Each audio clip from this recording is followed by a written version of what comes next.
My father, aged 52, and I, at 25, reside in my mother's ancestral house, an inheritance I received when she passed away from cancer when I was 16. I share the space with my 3-year-old Cocker Spaniel, Moxie. Recently, my father surprised me by marrying his high school sweetheart, Steph, 51, whom he had been in contact with for almost 2 years. They swiftly moved into the house a week after their small wedding, a ceremony to which I was not invited, unaware of their relationship. Steph, along with her twin stepdaughters, Lizzie and Lexi, fake names, both 20, and their 2 chihuahuas, Gucci and Herms, relocated to our home. The twins attend a nearby state college, and my father proposed that they live with us to save on expenses, to which I reluctantly agreed, thinking the spacious 7-bedroom house could accommodate all of us. However, complications arose. Firstly, Steph demanded my room, citing the need for space for her luxury items. I firmly refused, asserting my long-standing claim to the room. A compromise was reached wherein my father offered his closet space to her. Secondly, the twins had a habit of entering rooms without knocking, causing me considerable embarrassment during a work meeting when Lexi, wearing a bikini, barged into my office. Furthermore, their untrained dogs left messes around the house, endangering Moxie, who was often harassed by them. I found her injured one day, prompting my concern for her safety. To aggravate matters, family photos, including those of my grandparents, great-grandparents, my mother's family, and myself, were repeatedly moved without my consent. In a recent incident, Steph replaced these pictures with her own, causing a heated argument between us. She insisted on setting house rules, claiming it was her domain, implying I lacked proper upbringing due to my mother's absence. I could not tolerate her disrespect in my own home. Furious, I confronted her, asserting my ownership of the house, and told her unequivocally that if she and her twins refused to respect my boundaries, they could pack their belongings and leave. I reminded her, "Lady, you are living under my roof," affirming my authority in the situation. "This house is my inheritance from my mother, and at this moment, you, your twins, and your dogs are trespassing. Get out before I call the cops." When my father returned home early that day after Steph told him what transpired, I explained my perspective. It was mentioned that they were still adjusting to the house, and the move had been challenging for them. I shared all the issues I had been facing, but my father insisted that things would improve if we gave them time. I had endured their behavior and reached my limit. I firmly stated that enough was enough. He continued to defend them, so I made a decision. I told him he could either move out with them or stay, but he had until the end of the week to make his choice. Did I do the right thing by forcing my dad to choose between me and his new family? I had given them a chance, but disrespecting my mother's memory in the house where we both grew up was my breaking point. The top comments before reading the updates were overwhelmingly supportive of my decision. "Definitely yes, good for you." Literally my first thought, nodding like yes. "Good, they sound terrible." "Girl, you did what you had to do, and I would 100% do the exact same thing. Your father, on the other hand, needs to grow some spine. It seems like she's got him wrapped around her fingers. I doubt it was even his idea to get married without inviting you. If he ends up choosing them, just cut them out, though no contact. You don't need that kind of toxicity in your life. Also, make sure he can't contest your inheritance regarding the house, just so they can stay there. You know, people these days. I hope it turns out in your favor. Don't put the secret wedding on the wife. Daddy Dearest dated for 2 years, hiding it so hard that OP had no clue whatsoever. Even if this was her idea, Daddy Dearest was totally in support of it. The amount of entitlement your father's wife and stepdaughters have is absurd. I am so glad you kicked them out. As far as your dad, his behavior is also pretty terrible. The whole thing of, "Whoops, I got married, didn't tell you, and oh, by the way, can my new family move in?" He is not showing any courtesy, respect, and honesty. I wouldn't be surprised if the wedding was the stepmom's idea, especially not inviting the daughter of the man you're marrying. Like, what is that? Just a quick update. I've read through all your comments, and I want to express my gratitude for your support. It means a lot to me. I realize it might seem like I'm a pushover, and maybe I am. I just prefer avoiding confrontation and arguments. I'm not the type to engage in fights with someone. I've taken your advice and decided to change the locks around the house. Unfortunately, the gate on the property is old and rusted, and it's been open for who knows how long. I can't do much about it at the moment. I've contacted the same lawyer who handled my mom's will to review if there are any loopholes or chances that my dad could contest it. I'll be meeting with her in a couple of hours. About my dad, he's a good man. He's worked hard to provide for me and my needs after my mom died. He's never asked me to tap into my money to help with living expenses, etc. He earns a decent amount as an engineer, around 6 figures. So I don't think he's after my money, but I could be wrong. I think he's just blindsided by the fact that someone still finds him attractive at his age. It didn't help that it was his high school sweetheart. I confronted him about his impromptu wedding and how he kept things from me. He said he didn't know how I would react if I knew he was dating his ex-girlfriend before he met and admired my mom. I was upset, but I eventually got over it since he seemed happy having her around. I don't know the full story between them or if there's any bad blood between her and my mom to make her act out and disrespect her. Steph and her daughters are staying somewhere in town now. Frankly, I don't care to find out where. They have the means to take care of themselves, and if they run out, they can always sell their luxury bags. They seem to have so many that they require a whole closet just to store them. For those wondering about my relatives, my mom was an only child, and my grandparents left everything to her. When my mom passed away, I inherited most of what she had, and she also left some to my dad. My grandparents on my dad's side live about 6 hours away with my uncles and cousins. So it's just me, my dad, and Moxie here. Speaking of Moxie, she's doing well. She seems happier and enjoys the quietness around the house. I'll update again as soon as I can. But once again, thank you all for your support. It sounds like I'm safe, and I appreciate your reassurance that kicking them out was the right thing to do. I've taken your suggestion to heart, and will be sure to keep anything sentimental or valuable to me locked up, just in case she comes back and tries to destroy some of my pictures, etc. This is indeed a great suggestion. In addition to changing the locks, I should document and keep records of everything with monetary and sentimental value. Keeping a video record, photographs, a ledger, or a spreadsheet of my belongings is a wise move to ensure their protection.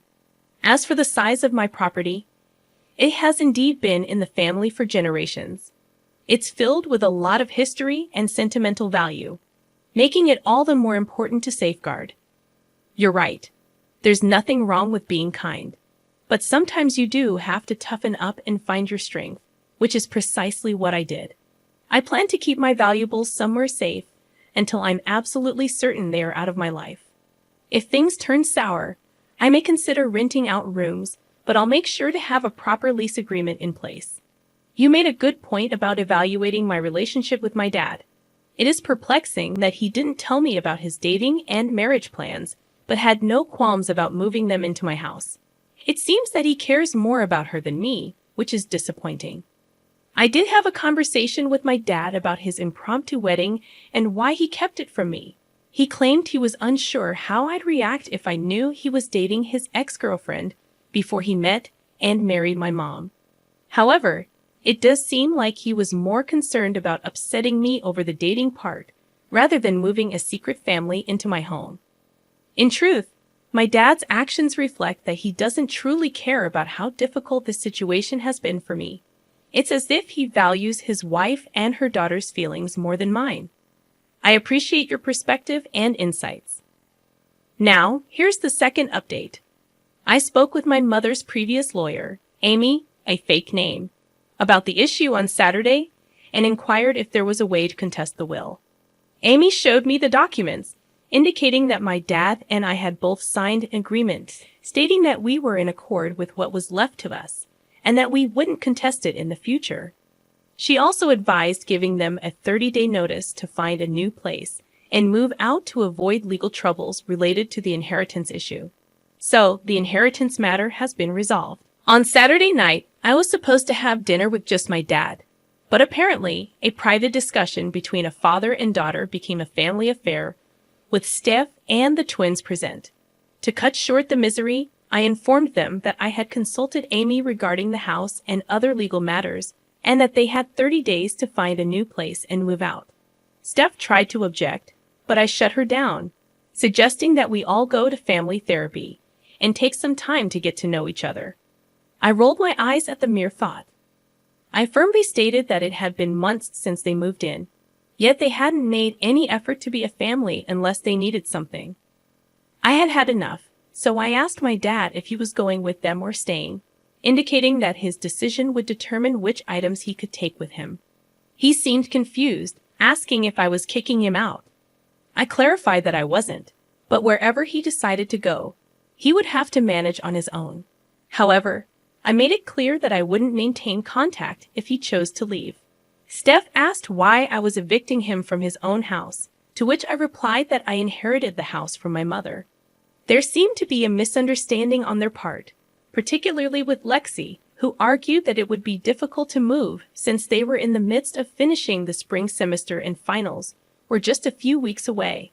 I simply smiled and suggested they find a new place swiftly. After that, I left the conversation. On Easter Sunday, I invited my boyfriend, his family, and my two best friends over to celebrate. My dad had been calling me, and my brother had been answering his calls, inviting me to spend the day with them. However, as far as I'm concerned, the only family I recognize now are my two best friends, my boyfriend, and his family. It was a wonderful Sunday, filled with egg hunting, games, and a grand dinner, something I hadn't experienced in a long time. Everything felt just right. Currently, I'm in the process of meticulously documenting every item in the house worth over $500. I had some people over to assist with this task.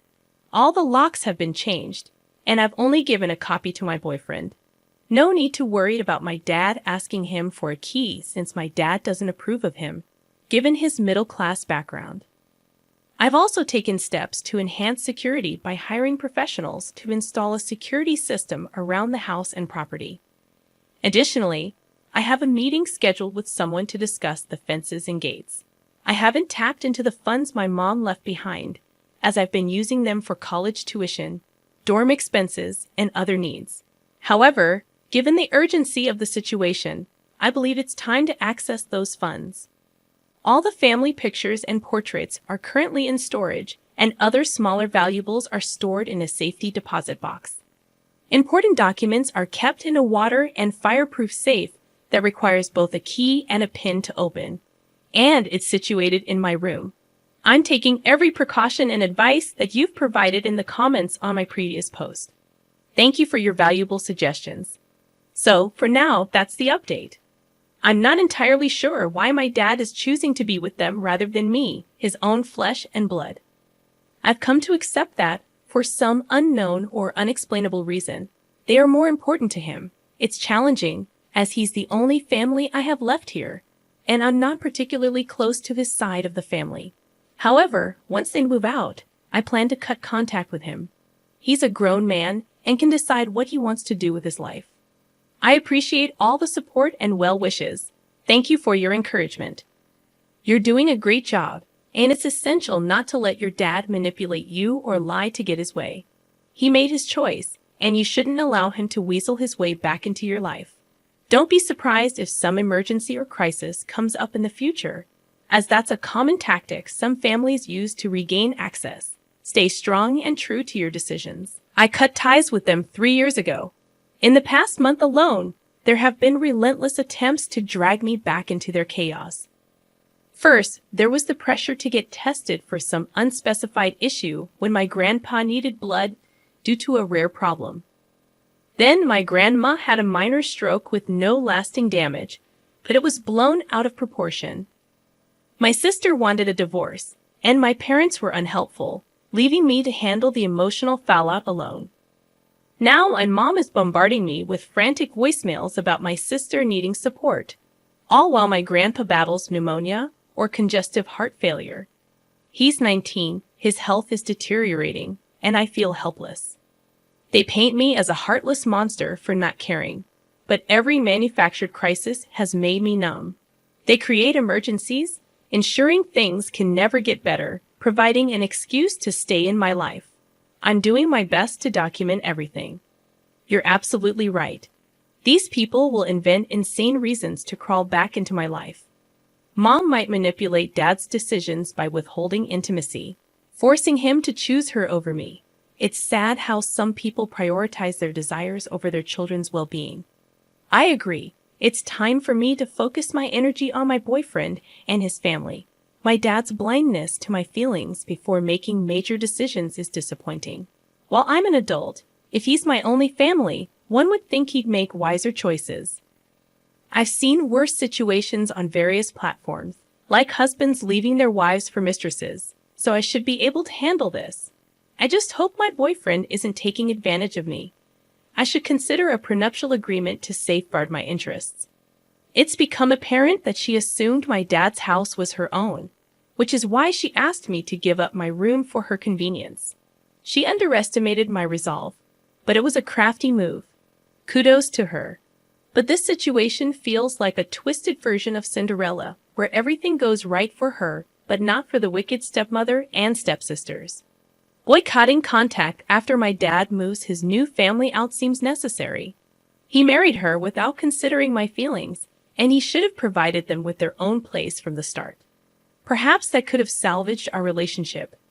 If he genuinely wanted to be a father to me, he should have stood up for me and his late wife against his new family's disrespectful behavior. Instead, he's shifting the burden onto me, and that's not how a parent should act.